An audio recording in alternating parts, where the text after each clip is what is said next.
열왕기 12장 또 말씀으로 은혜를 나누겠습니다.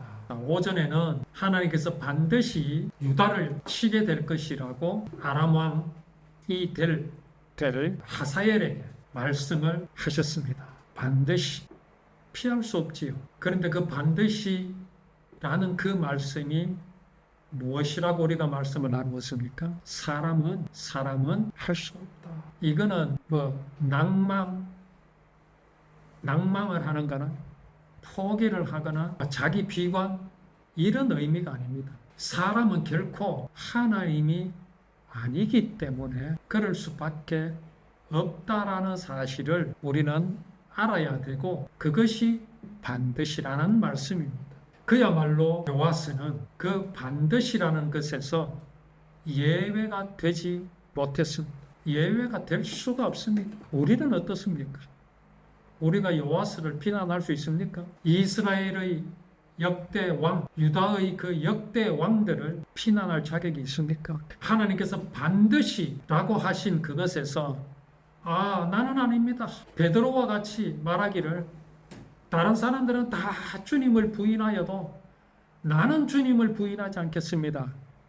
말할 수 있습니까? 없습니다. 그래서 중요한 게 뭡니까? 그럼에도 불구하고 하나님의 사랑은 그런 베드로, 그런 유다와 이스라엘 왕들을 하나님께서는 지키셨고 이스라엘을 지키셨다는 사실이죠. 그러면 왜 하나님께서는 이런 유다 왕국, 이스라엘을 하나님은 버리지 않으셨을까요?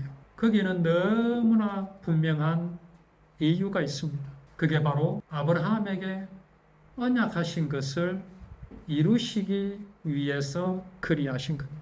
하나님께서 아브라함에게 언약하셨던 것이 무엇이었습니까? 아브라함의 후손으로 하늘의 별과 같이 바다의 모래와 같이 번성하게 하여 주실 것을 언약하셨습니다. 심지어 그때 아브라함에게는요 자식이 없었습니다. 언약의 아들이 아닌 이스마엘이 있었습니다.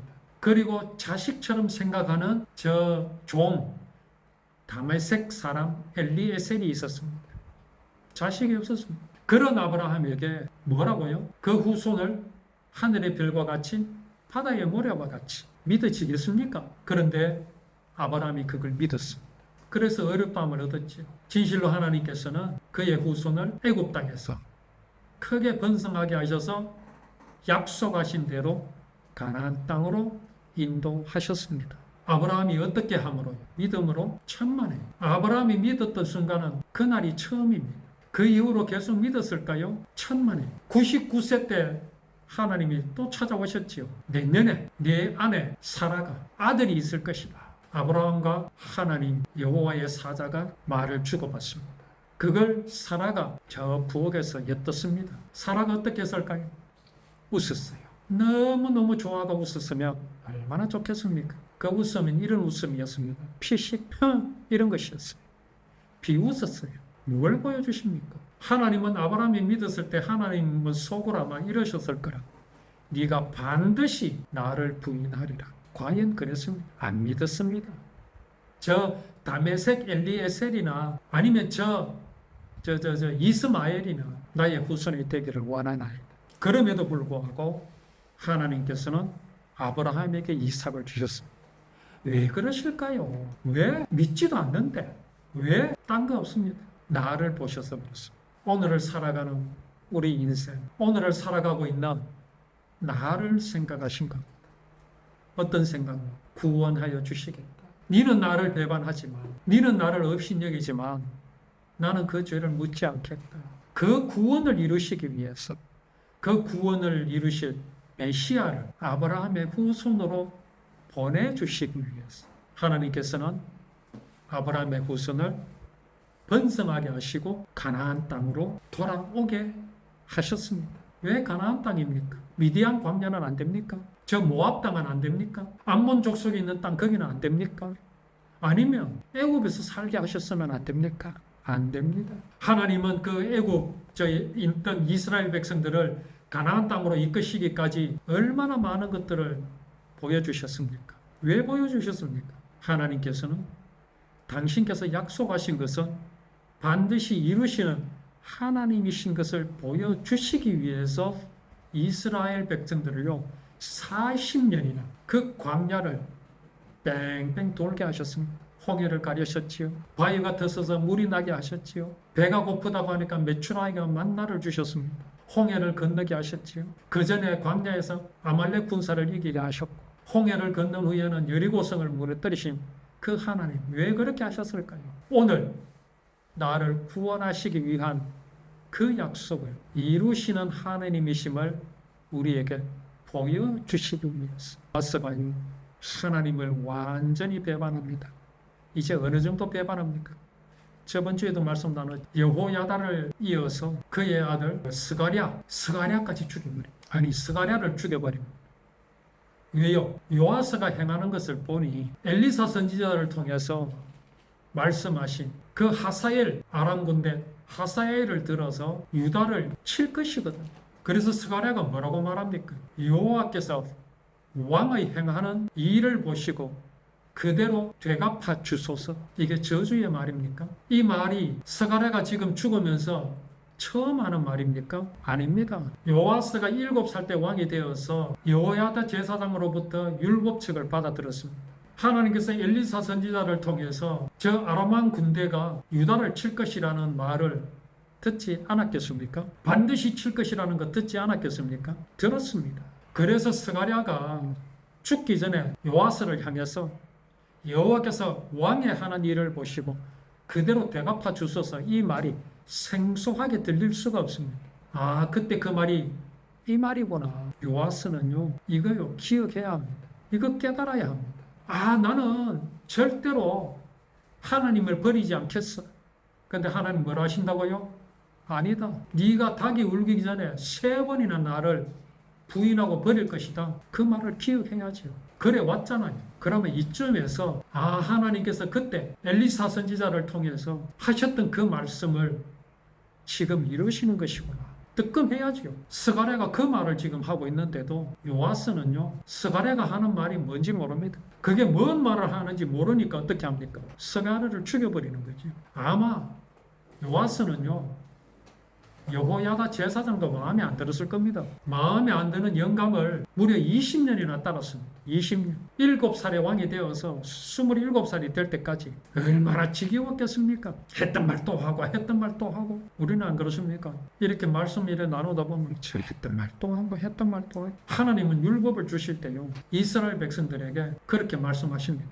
했던 말 또 하고 했던 말 또 하고. 심지어 손목에 참고 이마에 붙이고 들어가나 나가나 이 율법을 가르쳐라. 하나님께서 이스라엘 백성을 어떻게 애굽에서 구원해내고 가나안 땅에 이르게 하였는지 나가나 들어가나 아이들에게 가르치고 글자를 크게 써서 말을 타고 달려가면서도 읽을 수 있게 써붙여놔라. 고속도로 차 타고 가다 보면 저 먼 산에 보면 커다란 광고판이 있지요. 2km, 3km 멀리 떨어져 있는데도 글씨가 다 보일 정도로 크게 써붙여 놓습니다. 그렇게 하라. 왜 하나님께서 그렇게 하시겠습니까? 사람은요 신념에 관한 말은요 안 잊어버립니다. 오늘날 주옥 같은 말씀들이 얼마나 많습니까? 홍수입니다. 홍수. 그런 말은 지겹지가 않습니다. 듣기 좋습니다.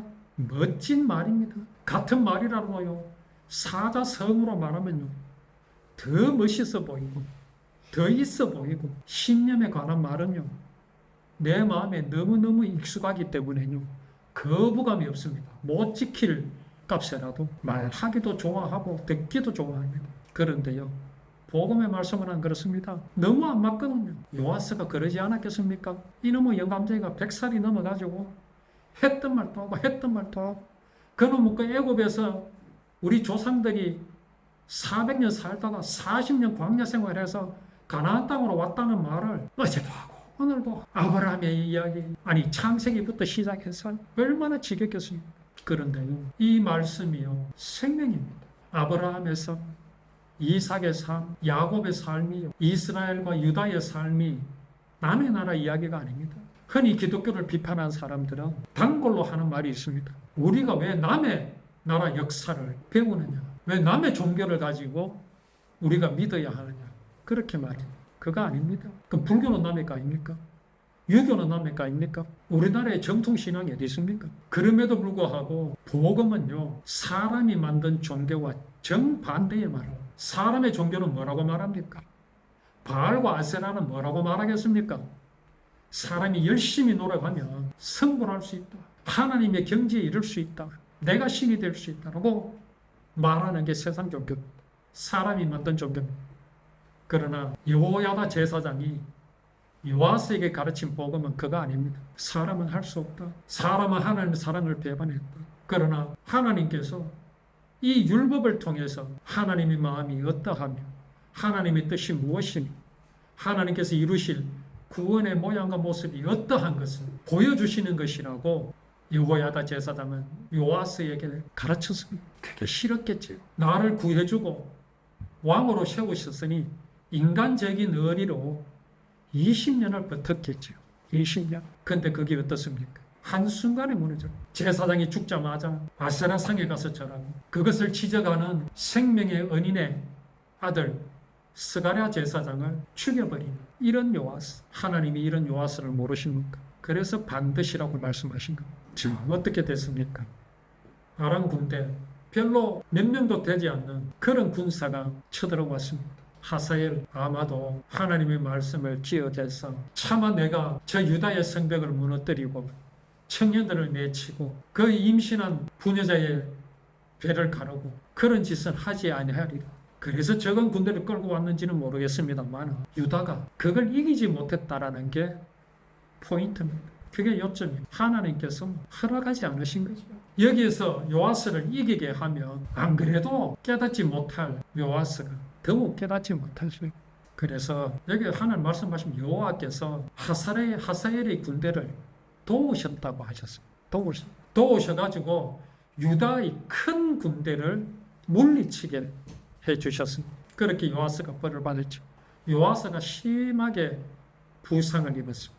스가랴를 죽인 일 때문에 또 어떤 일이 일어나느냐 하면요. 유다의 관리들이, 유다의 벼슬아치들이 요아스를 죽일 계획을 세웁니다. 참 인간 세상입니다. 어쩌면 저들이 부추겨가지고 여호야다 제사장이 죽자마자 우상을 섬기고 이런 것들이 이제 저거 나라가 적군에게 패했다고 부상당한 왕을 죽일 계획을 세웁니다.